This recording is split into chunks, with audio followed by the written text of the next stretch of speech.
Today we're going to learn how to make one of those big giant poofy bows that everybody says, I can't make that. It's not as hard as you think. It does take a lot of practice, and it takes the right kind of ribbon.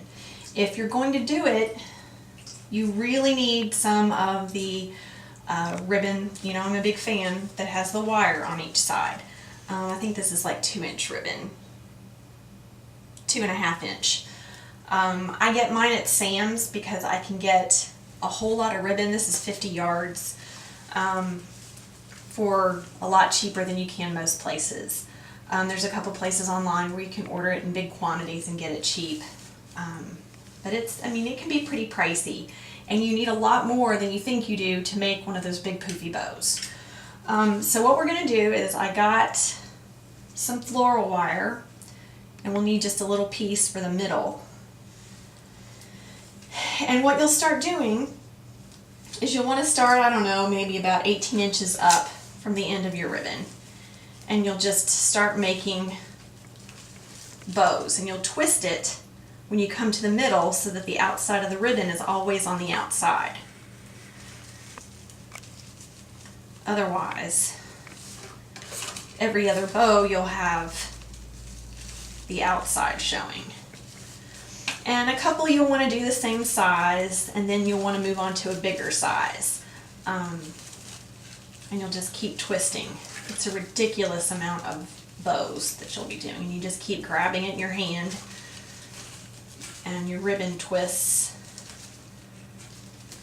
And you just get a little bit bigger each time, a little bit. Probably should have gotten a little bit bigger, but you just keep twisting.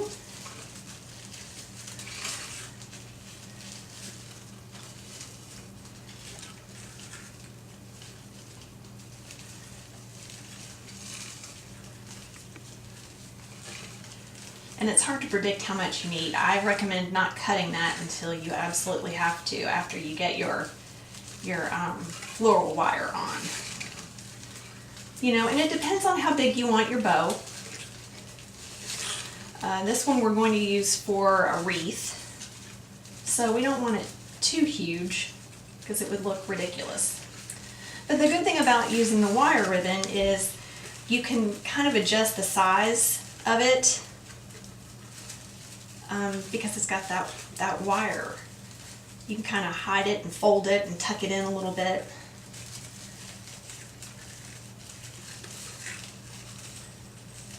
Alright, I think this will work for what we need. Then you're going to leave about the same amount that you've got down there. But you'll take your floral ribbon and wrap it around, get it really tight in the middle, and twist it. And I don't have my scissors.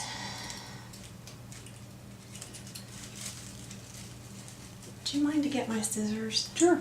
I think they're in on the counter, on the kitchen counter. And while Trisha's doing that, this is the hard part, I think. It's fluffing your ribbon. Thank you. So now we'll cut, and you'll just kind of pull these apart a little bit to each side.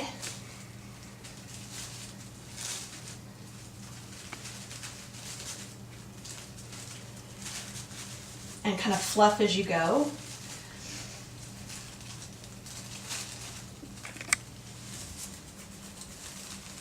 And you just kind of turn it,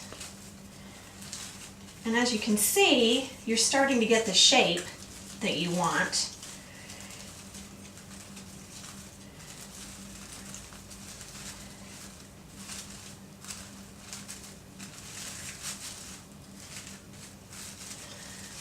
It's a lot of playing with it. And if you need to, you can kind of pull on it a little bit. And make some of your loops a little bit bigger, a little bit smaller where you need to. That's a good thing too about it being tied in the middle. But as long as you get the right kind of ribbon, it's really not that hard to do.